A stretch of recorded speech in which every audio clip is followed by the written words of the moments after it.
Di urutan yang pertama, kita mempunyai Pintu Terlarang 2009, sebuah film yang sangat berkelas, di mana kita sebagai penonton akan mendapatkan sensasi yang luar biasa antara horor, psikologis, dan misteri di dalamnya. Di mana film ini menceritakan seseorang yang bernama Gambir, dan dia sangat sukses berkat karya-karya patung buatannya. Namun, di suatu hari, dia menemukan sebuah pintu yang berada di balik tembok, dan istrinya menyarankan agar dia tidak membukanya. Tetapi, karena dia penasaran, maka pada akhirnya dia pun mencoba mengetahui apa yang ada di balik tembok tersebut. Dan ternyata, sedikit demi sedikit misteri dari film ini pun terungkap. Dan hal yang mengejutkannya lagi, baru akan terjadi di akhir film, di mana kita para penonton akan dibuat selalu bertanya-tanya apa yang sebenarnya terjadi.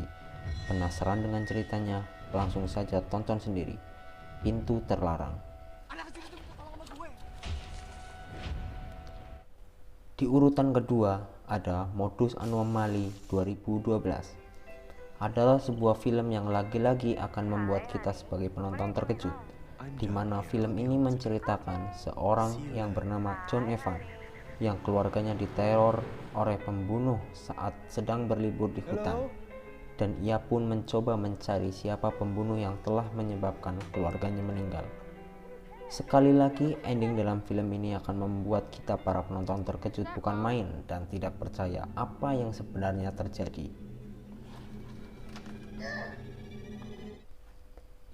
Ji, kita nggak usah lama-lama kan di sini. Di urutan ketiga, kita punya Rumah Darah, menceritakan sebuah rombongan keluarga yang hendak pergi ke Jakarta.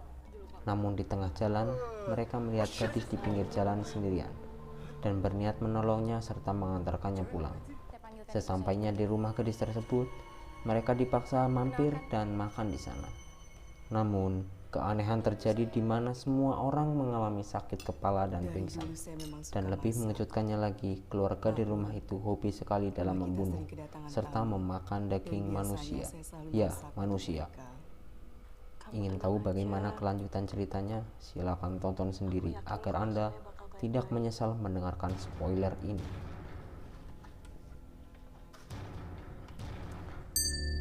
Selanjutnya, Pengabdi Setan 2017. Film ini sempat booming pada masa perilisannya. Film Pengabdi Setan digadang-gadang menjadi film horor terlaris pada waktu itu.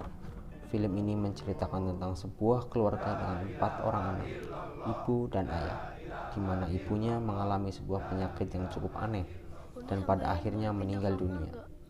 Setelah ibunya meninggal, sang ayah pergi untuk bekerja di luar kota dan meninggalkan anak-anaknya di rumah.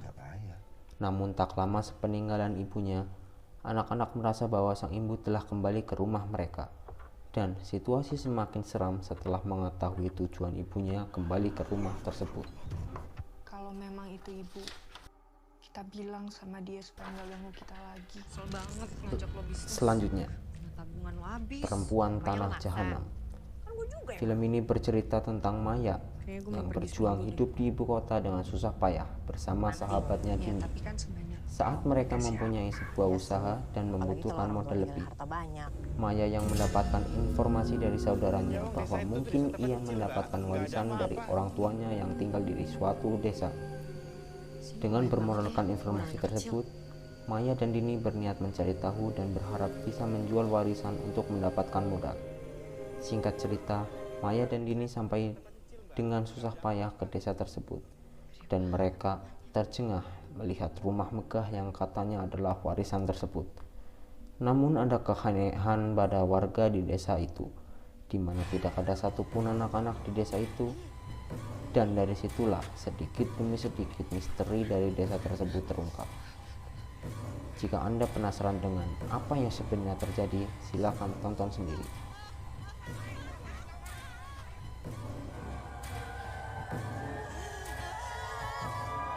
Nah, itulah daftar-daftar film yang disutradari oleh Joko Anwar. Seharusnya kita itu bangga dengan karya-karya film Indonesia, karena film-film Indonesia tidak akan kalah dari film-film barat lainnya. Sekian dan terima kasih. Terima kasih.